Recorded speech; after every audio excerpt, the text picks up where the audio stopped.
My name is Pearl Kingston, 29 years old. The morning I turned 18, my parents set a leather ledger on the kitchen table and told me I owed them $250,000 for raising me. Not a gift, an invoice. For 2 years I slept 4 hours a night, chased every scholarship, and mailed them nearly every dollar I earned. They did not know that one wrong number, dialed to my phone, would make me question the ledger for the first time. And what they later set their glasses down to see would turn everything upside down. But to understand that table, you have to go back to the house I grew up in, the one that always looked perfect from the street. It was a 2-story colonial on Ashmore Lane, pale blue with white shutters, the kind of house neighbors slowed down to admire. There were 2 cars in the driveway, always clean, always new enough. My father, Warren, managed a regional distribution office and wore pressed shirts even on Saturdays. My mother, Colleen, kept a standing spot on the church hospitality committee and a smile she could hold for an entire dinner. From the outside, we were the family that had everything handled. Inside, I learned to count differently. I learned that a glass of milk cost something, that the heat I used cost something, that the shoes on my feet were a line item someone was keeping. My mother had a phrase she used the way other mothers used, "I love you." She'd say it when I asked for anything at all, a field trip, a winter coat, a pair of jeans that fit. She'd tilt her head, almost kind, and say, "Everything costs money, Pearl. When you have children of your own, you'll understand." I heard that sentence so many times it stopped sounding like words and started sounding like weather. The strange part is that we weren't poor.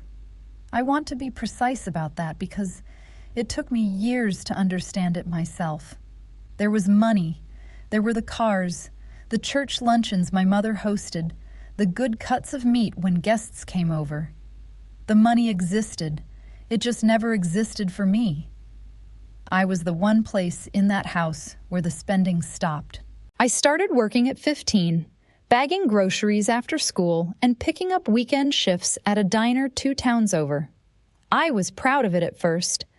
I thought earning my own money would finally make me less expensive, less of a burden, less of whatever it was they kept telling me I was. But every paycheck I brought home went into my mother's hand. She'd fold the bills once, slide them into the drawer by the phone, and thank me for helping the family. I never saw a dollar of it again. I didn't have an allowance. I didn't have a savings account. I had a coat with a broken zipper that I wore for 3 winters while a new SUV sat in our driveway. I remember the coat more than almost anything. Navy blue, cuffs gone gray, a zipper I had to hold closed with one hand when the wind came off the parking lot at the diner. I asked for a new one once, in November, when I could see my breath inside the car. My mother looked at me the way you'd look at someone asking for something unreasonable. "That coat is fine," she said. "Everything costs money, Pearl." That week, my father traded in the sedan for a newer model. I did the math even then. I just didn't yet know what the math meant. I told myself there was a reason. I told myself that when I finally proved I was worth something, they'd stop keeping the tally. That's the thing about being raised to feel like a debt. You don't get angry. You get determined. You spend your whole childhood trying to pay off a balance you were born owing. And then, on the morning I turned 18, they showed me the balance. It was June, 2 weeks after my high school graduation. I came downstairs expecting nothing in particular, and both of my parents were at the kitchen table, which was unusual for a weekday morning. There was a book between them. Not a book, a ledger, bound in dark leather, the kind you'd expect to hold something official. My father slid it across the table toward me, the way you'd hand someone a contract. "Sit down, Pearl," he said. "It's time we had a grown-up conversation." Inside the ledger, in my mother's careful handwriting, was a list. 18 years of it. Diapers, formula, pediatrician visits, the cost of the room I slept in, groceries broken down by the year, school clothes, a bicycle I'd gotten when I was 9, the electric bill divided by 4 and assigned to me. Every year had a subtotal. The final page had one number underlined twice, $250,000. "This is what it cost to raise you," my father said. "We've carried it for 18 years. Now that you're an adult, it's time you started carrying your share." I looked at my mother. She was stirring her coffee, not drinking it, just stirring. "We're not asking for all of it at once," she said gently, as if that were a kindness. "But you're going to have to start paying it back. That's just being responsible. I want to tell you, I laughed, or stood up, or walked out. I didn't. I was 18, and I had been trained for this exact moment my entire life. Everything costs money had been laying the foundation. So when they handed me the bill, some part of me thought, finally I could pay off the debt and be free of it. Finally, I could prove I wasn't a burden. There was a pen on the table. I signed my name on the last page, under the number, because they told me it was a promise to repay them. I believed every line in that ledger. That belief became the most expensive mistake of my life. That fall, I did the only thing I knew how to do. I paid. I'd won a full academic scholarship, a real one, the kind that covered tuition entirely, awarded for grades I'd earned in a house where studying was the one thing that cost nothing. I chose accounting as my major, and I told myself it was practical, that numbers were safe, that a degree in numbers would help me manage the debt. I didn't yet understand the irony of it. I was studying the exact language they'd used to cage me. Between classes, I worked 3 jobs. Mornings before lectures, I opened a coffee shop near campus. Evenings, I waited tables. Late nights and weekends, I did data entry for a small firm that paid by the hour and did not care how tired I looked. I slept 4 hours a night, sometimes less. I ate what the diner let me take home. And every month, I mailed my parents a check for $800. $800 a month out of the pockets of a girl living on gas station coffee and other people's leftover fries. My roommate that first year was a girl named Tessa Brennan, loud in the way that turned out to be honest rather than careless, studying nursing on loans she'd taken out herself. Tessa was the first person who ever looked at my life from the outside and named it out loud. She found me one night in February, asleep at my desk at 3 a.m. with my face on a textbook, still in my diner apron. She shook me awake, took one look at me, and made me lie down in her bed while she took the desk chair. "Pearl," she said, "you look like you're dying. What are you even working for? You don't buy anything. You don't go anywhere. Where does all your money go?" "I send it home," I said. "I owe my parents." She went quiet for a second. "You owe them what?" I told her about the ledger, the number, the signature. I told it the way you'd report the weather, because that's how it lived in me, as a fact, not a wound. Tessa didn't say anything cruel about my parents. She just looked at me for a long moment and said, "You're killing yourself to pay back what?" I didn't have an answer, and the not having an answer sat in my chest for weeks afterward, refusing to leave. The months blurred. I kept the checks going. My parents' calls arrived like clockwork, and I began to notice they only ever came on the same rhythm, a day or 2 before a payment was due. "Just checking in," my mother would say, and then, before hanging up, "You won't forget the first, will you?" They never asked how I was sleeping. They never asked if I was eating. My father once ended a call by reminding me that late payments reflected poorly on my character. I remember one call in particular. It was late October of my sophomore year, and I'd picked up a double at the diner because a coworker had quit, and I answered the phone in the alley behind the kitchen on my 10-minute break, grease still on my hands. My mother's voice was bright. She was calling, she said, because they were hosting the church committee that weekend and wanted everything to be nice. Then, almost as an aside, "You've got the first covered, right? Your father likes to keep things tidy." I said yes. She said, "Good girl," and told me she had to run. The caterer was on the other line. I stood in that alley with the smell of the dumpsters and did the math on what a catered committee lunch cost and what my $800 cost me, and I went back inside and cleared my tables and said nothing. There was a night that winter I've never told most people about. I'd run out of money for the bus, and it was too far to walk to my late shift in the cold, so I walked anyway, an hour and a half in a coat that wouldn't close, and I was late, and I lost that job. I sat on the curb outside afterward and let myself cry for exactly the length of time it took a stranger to walk past, and then I stood up and went looking for another one. I found one within a week. That was the pattern of those years. I broke quietly, on curbs and in alleys, always in the small window before I had to stand up again. There was a professor that spring who changed the shape of what I thought I could be. Dr. Adele Whitmore taught forensic accounting, which I hadn't even known was a thing. The art of following money through the lies people tell about it, of reading a set of books and finding the story underneath the numbers. She kept me after class one afternoon, holding a case study I'd turned in, and she looked at me like she was seeing something.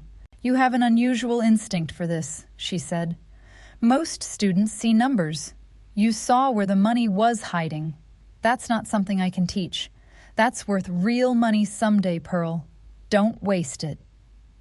It was the first time in my life someone had told me I was worth something without attaching a price I owed. I walked out of that building and stood in the cold for a minute, letting it land. Then my phone rang. An unknown number. I almost did not answer. I have thought about that moment many times since, how close I came to letting it go to voicemail. I answered on the last ring. "Hi," a man said, brisk and bored. "I'm calling about a past due balance. Is this the Kingston residence?" I said it was my personal cell. "Sorry, this number is attached to an account opened under Pearl Kingston, with Warren and Colleen Kingston listed as authorized users. I'm trying to reach the account holder before the balance is sent to collections." I stood very still. "The account is under Pearl Kingston? That's what I have. Are you Pearl?" I said yes. I did not discuss the balance with him. I wrote down the company name, told him I would call back through its published number, and ended the call. Then I stood in the cold and tried to understand how an account I had never used could already be past due. A card under my name, a delinquent balance, a file I had never seen. Then I remembered a second paper from the morning of my 18th birthday. After the ledger, my mother had slid a credit application toward me and told me to sign it as if it were an afterthought. "It's in your name," she'd said. "It will help you build credit. Every adult needs one. We'll manage it for you." I had signed without reading. I never received a card or statement and assumed the account had never been used. That night, I sat down with the ledger for the first time, not as a daughter, but as an accounting student beginning to understand forensic work. I turned on the desk lamp and I read it line by line, and the training Dr. Whitmore had noticed in me went to work. Two things came apart in front of me. The first was that the ledger was padded. It included costs my parents had never paid. My last 2 years of high school listed tuition at a private academy, although a merit scholarship had covered every dollar. It listed medical bills I clearly remembered my grandmother paying before she died, and the rusted car I had bought at 16 with diner money.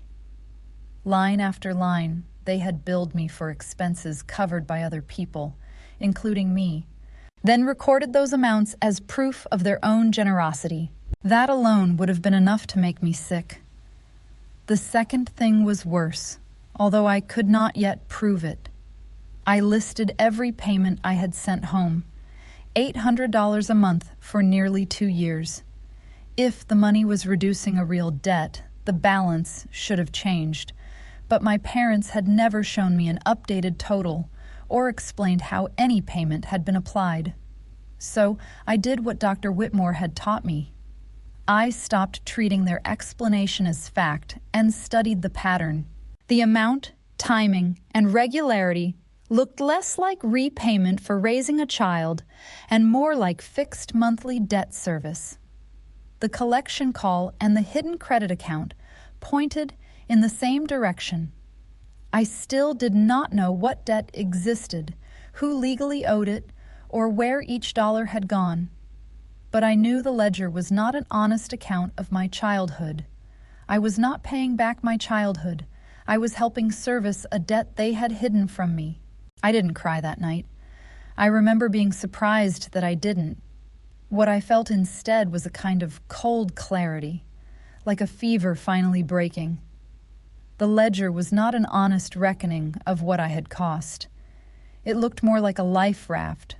Something had gone wrong in that perfect blue house on Ashmore Lane, something tied to money, and I began to suspect they had handed me the ledger so I would help keep them afloat without knowing why. I sat with it until the sky went gray outside the window. I kept going back to one memory in particular. The morning they'd handed me the ledger, how my father had said it's time we had a grown-up conversation, how proud I'd been that they thought I was ready to be treated like an adult. I'd mistaken a con for respect. That's what stung the most that night. Not the money. The way they'd used my hunger to be seen as the very thing that blinded me. Tessa woke up at some point and found me still at the desk. She didn't say anything. She just made 2 cups of the bad instant coffee we kept for exam weeks and set one down next to me and sat on the edge of her bed, waiting. When I finally told her what I'd found, the padded entries, the hidden account, and the pattern I could not yet explain, she was quiet for a long moment. Then she said, "So, what are you going to do? March over there?" "No," I said. "If I confront them now, they'll deny it or hide whatever I haven't found. I need records, and I need to be able to support myself before they know I no longer believe them." Tessa looked at me like she was seeing a different person than the one who'd fallen asleep at that desk.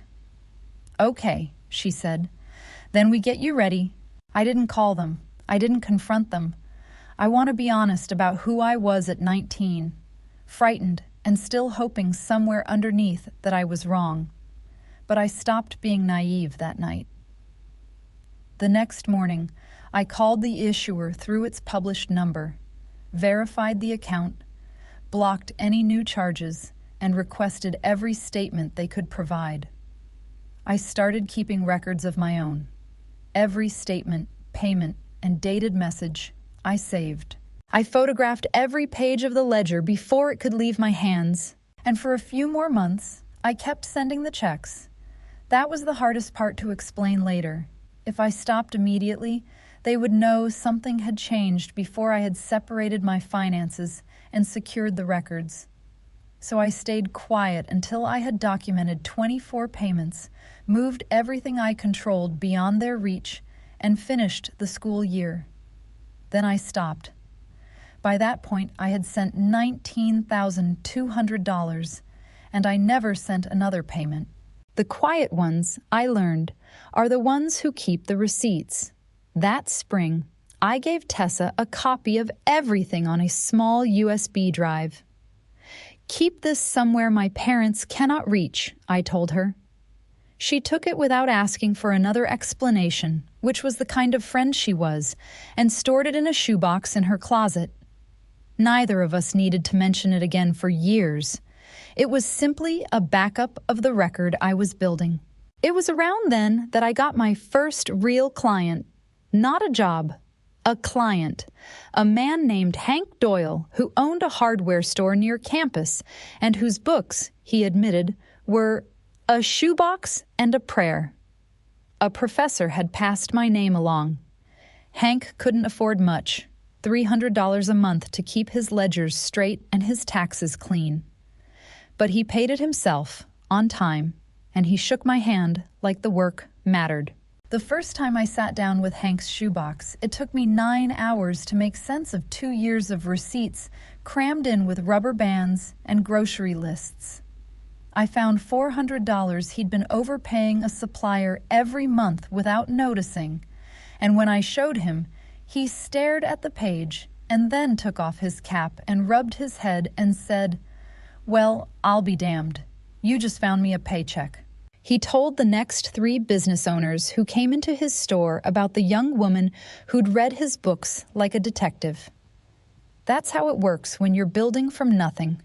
One honest job, done well, becomes the only advertising you can afford. It was the first payment for work that was entirely mine to manage. I opened an account at a bank across town, deposited Hank's first check, and sat in my car afterward looking at the balance. After buying myself a sandwich, $41 remained. It was not much, but no one else controlled it. It felt like the beginning of something. It wasn't all forward motion. That same year, I took on a bigger client, a small landscaping company, and lost them within 4 months. I was too green, underestimated the workload, and missed an internal reporting deadline while juggling 3 jobs and a full course load. The owner fired me in an email I read while standing in the coffee shop before my morning shift. I remember the shame of it, hot in my face. I remember reading the email twice, then a third time, then putting on my apron and steaming milk for 2 hours before I let myself feel anything. I remember thinking maybe my parents had been right about me all along. That was the danger in those years. Not the work, which I could do, but the voice, the one they'd installed.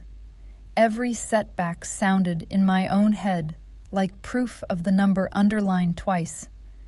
It took me a long time to learn to tell the difference between failing at something and being what they'd said I was. I failed at plenty. I was never what they'd said. But then I thought about the pattern in that ledger and how most people would never have seen it, and I thought, no, they were never right about me. They just needed me to believe they were. I finished my degree, completed the additional coursework I needed, and passed the CPA exam on my first attempt after studying between shifts at the diner. The remaining experience requirements took longer, and slowly, over the next few years, I built something. I want to be careful here, because success in these stories always sounds like luck, and mine wasn't. It was arithmetic. I did good work for Hank Doyle, and Hank told the man who owned the auto shop, and that man told his sister who ran a catering company, and each of them told someone else. My rates went up as my reputation did.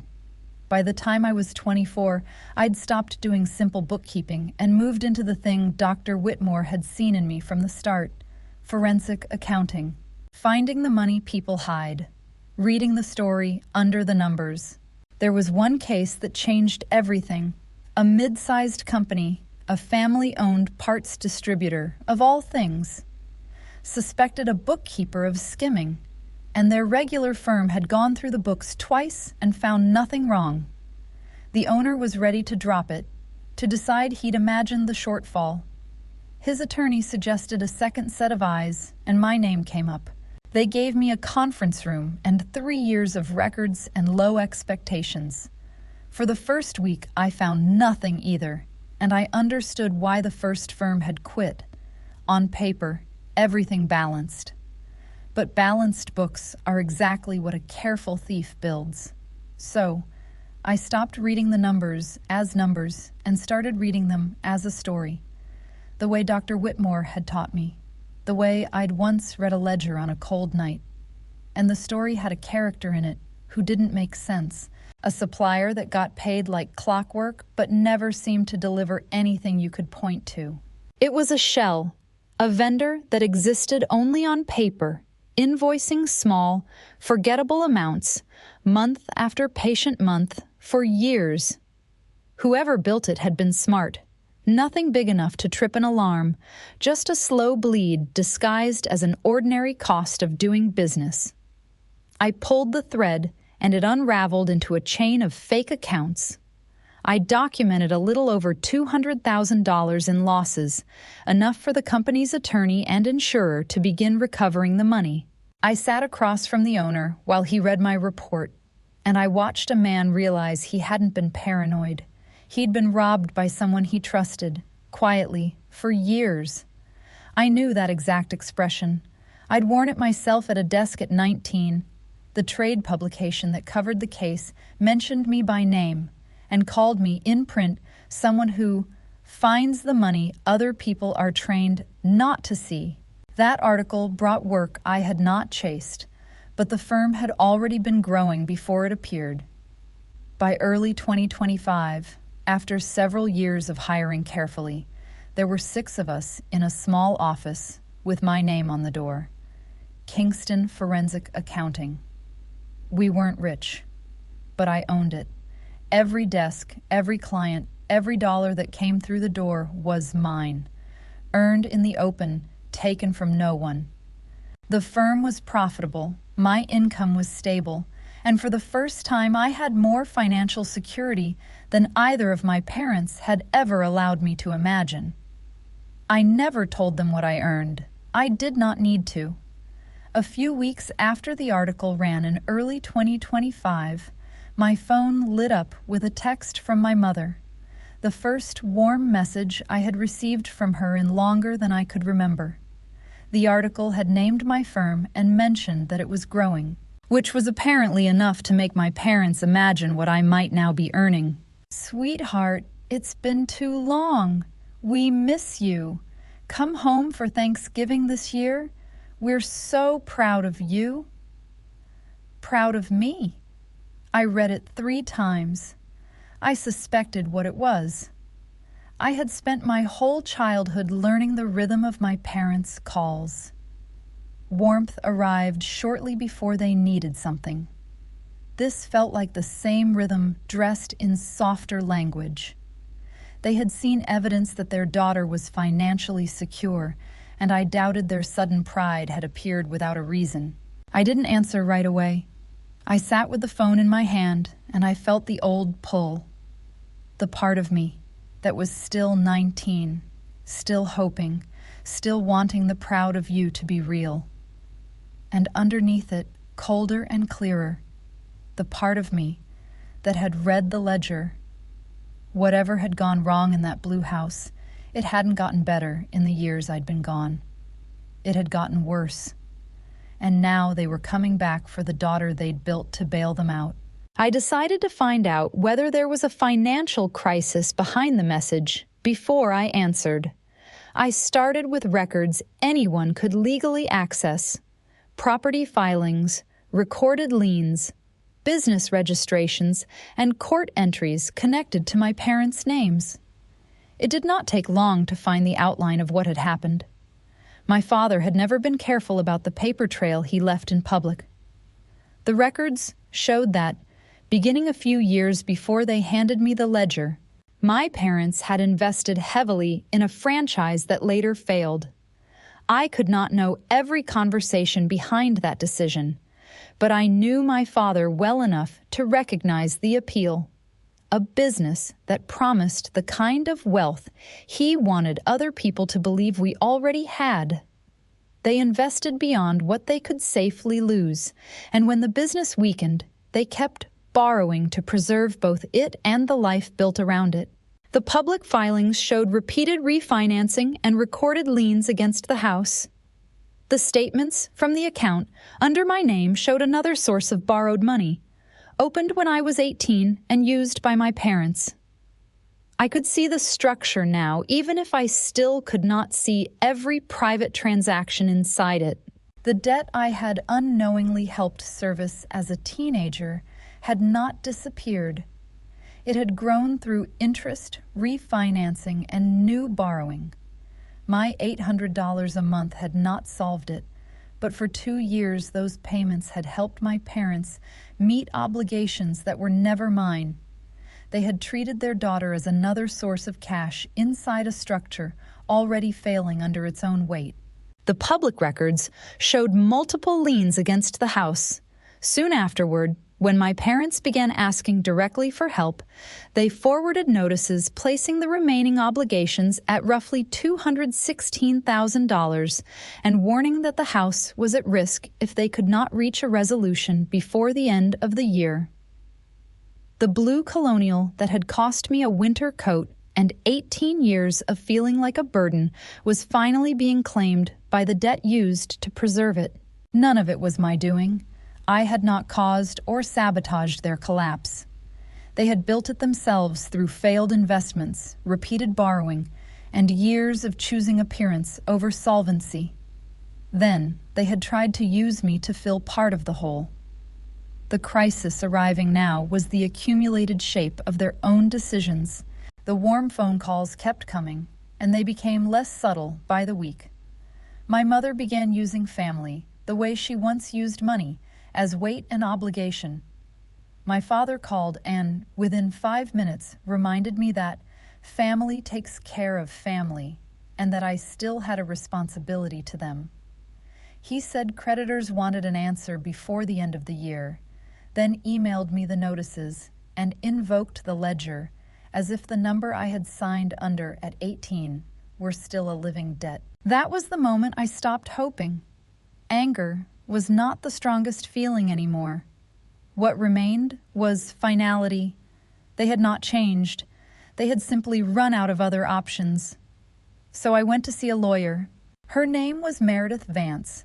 She worked from a modest office and represented ordinary people caught in financial disputes, consumers, families, and small business owners.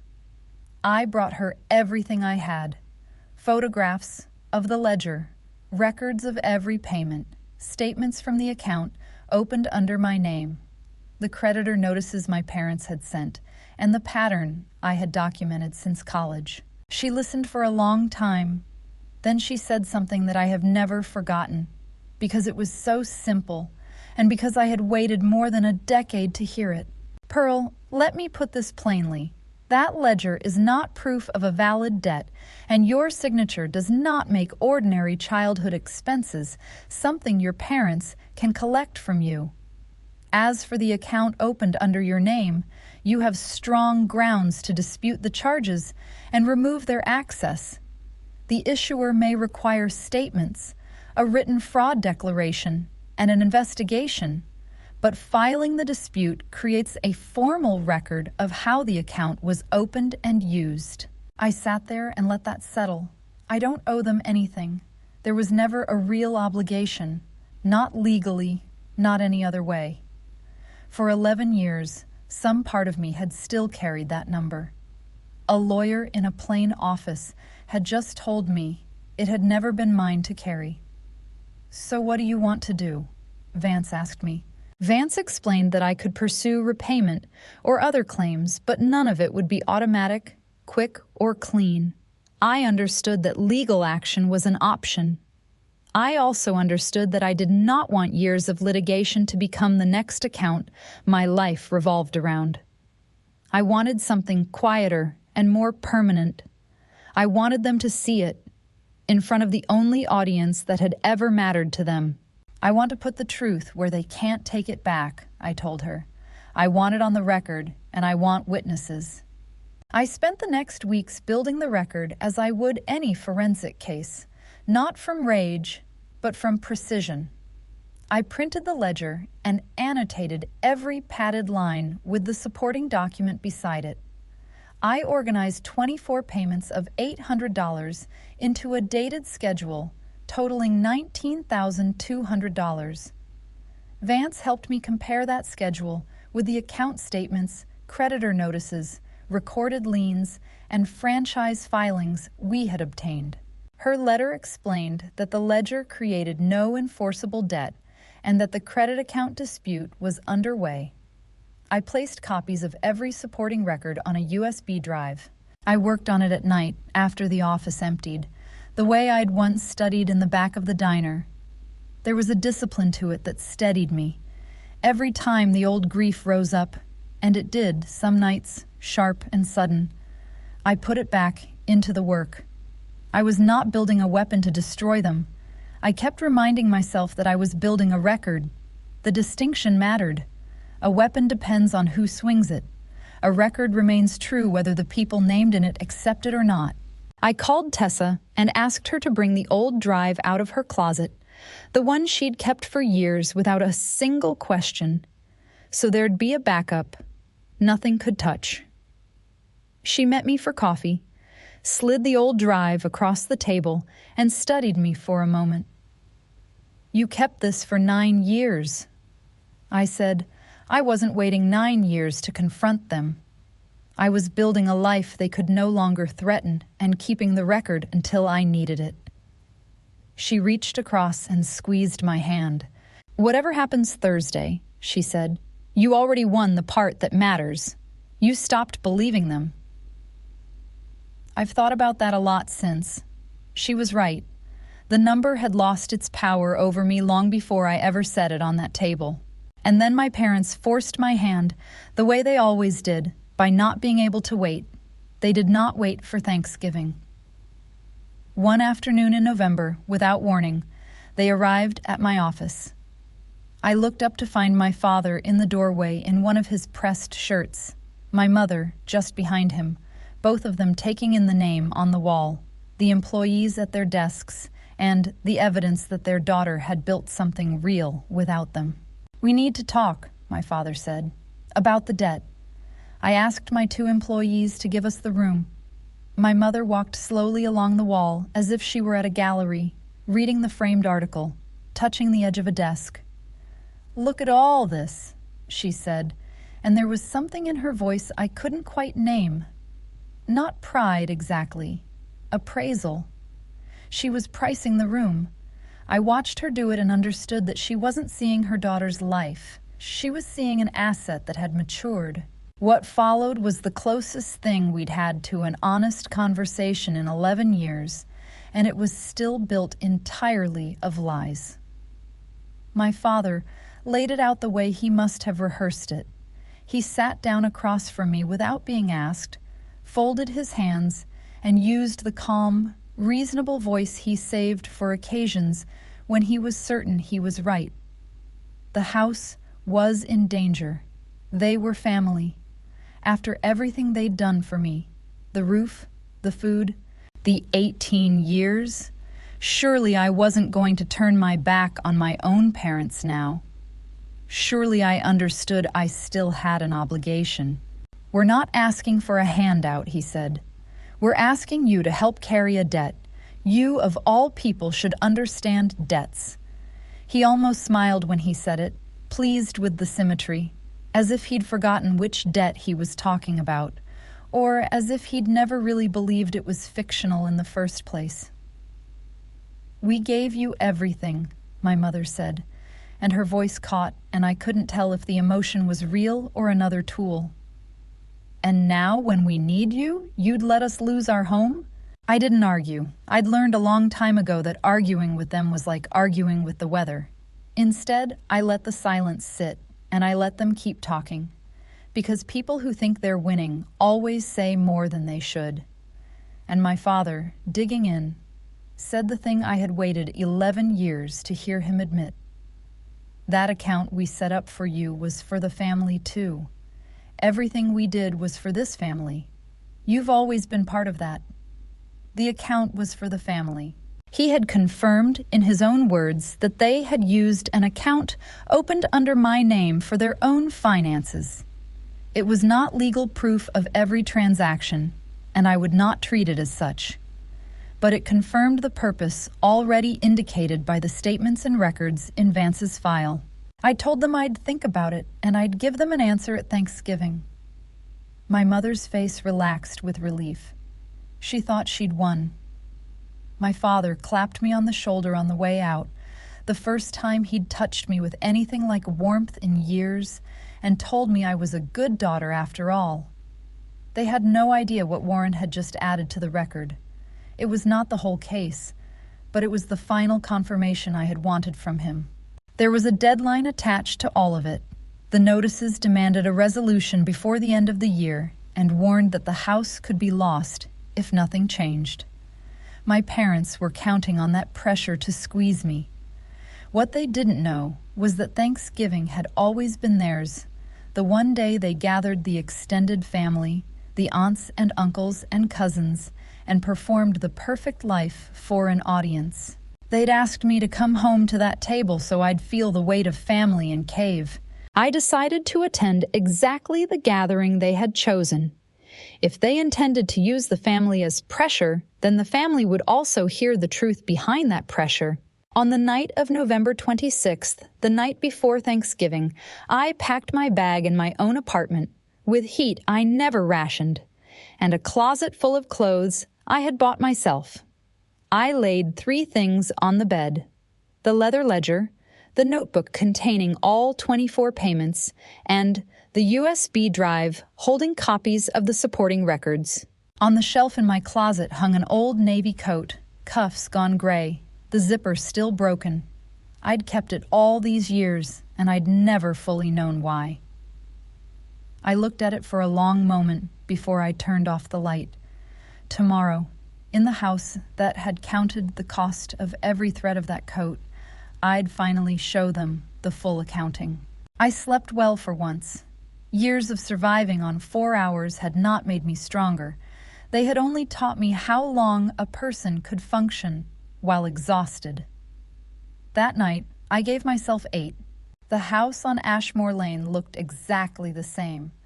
Pale blue, white shutters, 2 cars in the driveway that I now knew belonged to the bank in every way that mattered. Inside, it was warm and loud, the way it only ever got when there was an audience.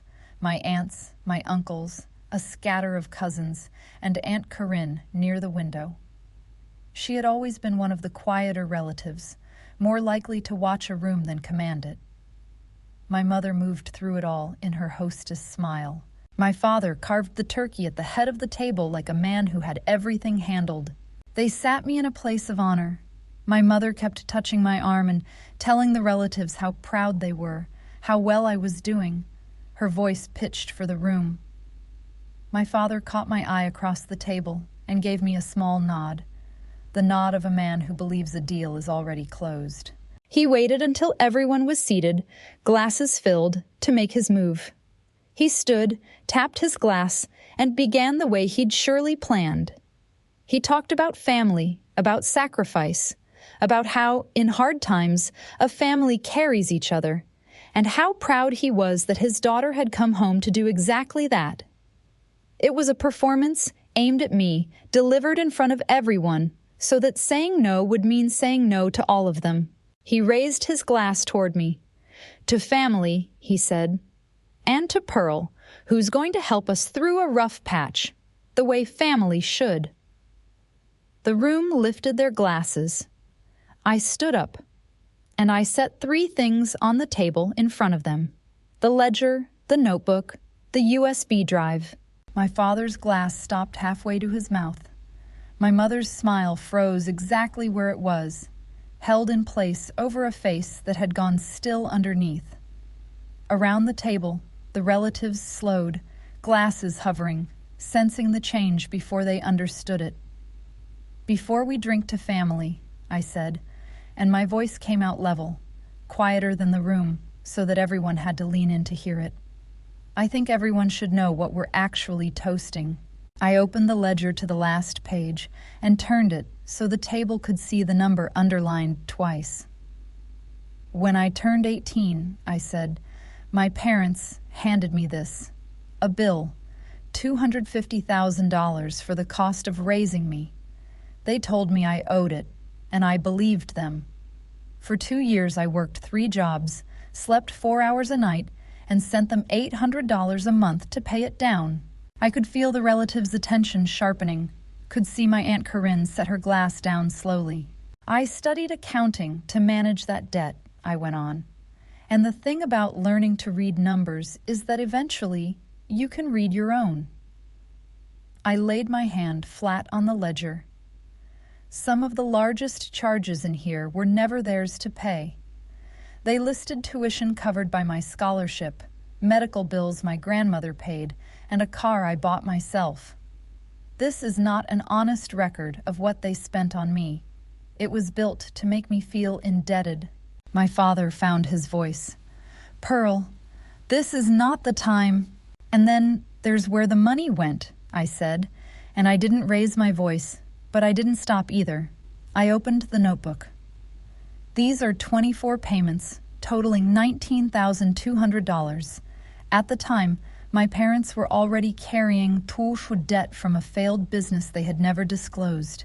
The account statements, creditor notices, and public filings show that my payments helped them meet obligations that were never mine, while an account opened under my name was also used for their family finances. The notices they sent me now list roughly $216,000 in remaining obligations. That is the rough patch they brought me here to solve. The silence in that room was total. My mother had stopped pretending to smile. I rested my hand on the USB drive. The complete record is copied here, and the key statements, filings, notices, and payment records are printed in this folder for anyone at this table who wants to examine them. I placed the folder beside the ledger, then slid a letter toward my father, the way my mother had once slid the ledger toward me. This is from my attorney. It explains two things in plain language. First, this ledger does not create an enforceable debt for the ordinary cost of raising me. Second, the account opened under my name is under formal dispute.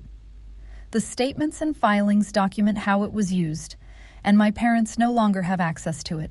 My father's hand didn't reach for the letter. It stayed flat on the tablecloth, and I watched it, and I watched him understand that the daughter he'd built to be his life raft had just become the last thing he'd ever be able to control. "You didn't raise me," I said, and this was the only moment my voice carried any heat at all, and even then it was low. "You invoiced me. You invested in me and charged interest. So tonight I'm paying you back in full, with the only thing I actually owe you, the truth." No one drank the toast. Around the table, the relatives who'd spent years admiring the perfect family on Ashmore Lane were looking at my parents now, and my parents had nowhere to look. They could argue about their intentions, but they could not erase the contradiction between the ledger and the independent records laid beside it. The truth was in the room with witnesses now, and they could no longer reduce it to a private misunderstanding between parents and daughter. My mother rose and asked me, in a strained whisper, to come into the kitchen, away from the eyes. I went because there was one more thing I needed to do, and it wasn't for the room. It was for me. The kitchen was the same table where the ledger had first appeared 11 years earlier stood between us now, and it felt smaller than it had when I was 18. My father came in behind us. The performance was gone from both of them.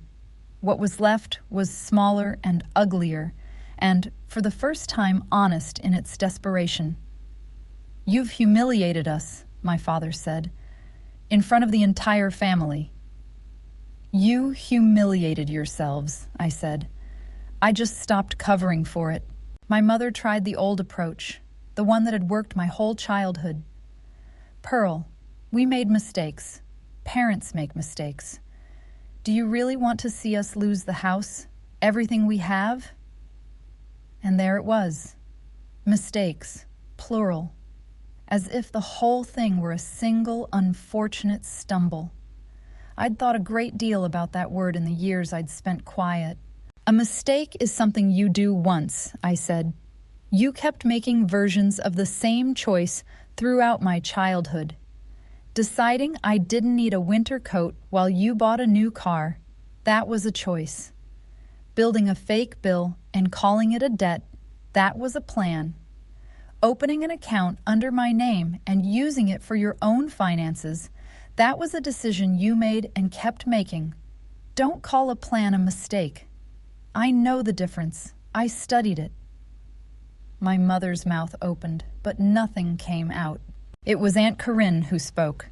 She'd followed us in, quiet, and she was standing near the doorway, and when she spoke, her voice was rough with something that had been sitting in her a long time. "I saw it," she said, not to me at first, to my parents. Then she turned to me. "Pearl, I saw it years ago. You were always so tired, always working, never had anything of your own, in this house full of things. I told myself it wasn't my place. I told myself I was imagining it." Her eyes were wet. "I wasn't imagining it, and I'm sorry I stayed quiet. I should have asked you what was wrong. I'm sorry." It was late. It didn't undo a single one of those winters. It didn't give back the sleep, or the coat, or the years I'd spent believing I was a line item. But I hadn't imagined it. Someone had seen and said so, and after 11 years of being told the price of everything, that was worth more than any apology my parents could have manufactured. My whole childhood, I'd waited for one of them to look at me and simply say, "I see you, and this isn't right." It had finally come, not from the two people who owed it to me, but from a woman by the door who'd carried her silence long enough to be sorry for it. "Thank you," I told her, and I meant it. I turned back to my parents. "Here's where the line is," I said. "I'm not paying your debt. I'm not signing anything. I'm not stepping back into this. What happens to the house is the consequence of what you chose, and it's yours to carry, not mine. I've been carrying it since I was 18, and I'm setting it down." "So that's it," my father said bitterly. "You're just going to walk away from your family." "No," I said. "I'm walking away from what you did to me. That's not the same thing. And if you ever want the difference explained, you know I can read a ledger." I took my navy coat from the back of the kitchen chair. I'd worn it on purpose, the old one. Cuffs gray, zipper broken, held closed by hand. I put it on in the kitchen, where I'd once been told it was fine for one more winter. And I walked out of that house for the first time in my life, owing nothing to anyone in it. That was last November. It's spring now, and my life looks different in the ways that matter and none of the ways that shout. My firm is steady and growing carefully. I sleep more than 4 hours a night, and I keep the heat as warm as I want. I bought a small house last month. Not a colonial, not blue, nothing that needs to be admired from the street. Just a place with good light and a door that only I decide who comes through. I started teaching a free workshop on the side 2 evenings a month at a community center. Basic financial literacy for people who were never taught it, how to read a statement, how to spot when someone's hiding money in the story they tell you about it. Mostly, it's people who trusted someone they shouldn't have. I know that room. I was that room. There's a particular relief on a person's face when they finally understand the numbers that were used against them. And being there for that is the closest thing to justice I've found. Not the kind you take from someone, but the kind you hand to the next person in line. I go to therapy on Thursdays. I'm learning, slowly, that I don't have to earn the right to take up space. That being loved isn't a balance you pay down. Some weeks I believe it more than others. My parents lost the house in the end. I heard it the way you hear weather from another town, distant, factual, no longer mine to feel. A few weeks ago, a letter arrived, in my mother's careful handwriting, the same hand that once itemized 18 years of my life. It was an apology, or something wearing the shape of one. I read it once. I didn't tear it up, and I didn't answer it, and I didn't decide anything about it. I set it in a drawer. An apology isn't a door that opens just because someone knocks. It can sit there, I'm allowed to leave it sitting. The ledger sits in the same drawer, closed now, just paper. It used to feel like a verdict. Now it's only evidence of something that's already over.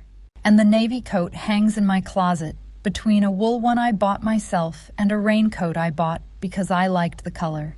I keep it there on purpose. Not because I need it. I've got warmer coats now, coats with zippers that close. I keep it because every time I open that closet, I see the girl who wore it through 3 winters, believing she was a debt, and I get to tell her she was wrong. She was never what it cost to keep her. She was the only thing in that house that was ever really worth anything. I survived. I built myself back with the same hands they tried to wear out, and I no longer need them to tell me what I'm worth. If you've ever been treated like a burden by the people who were supposed to love you first, if you're out there right now rebuilding your life from the pieces someone else tried to throw away, or learning for the first time that a boundary isn't cruelty, I'd like to hear from you.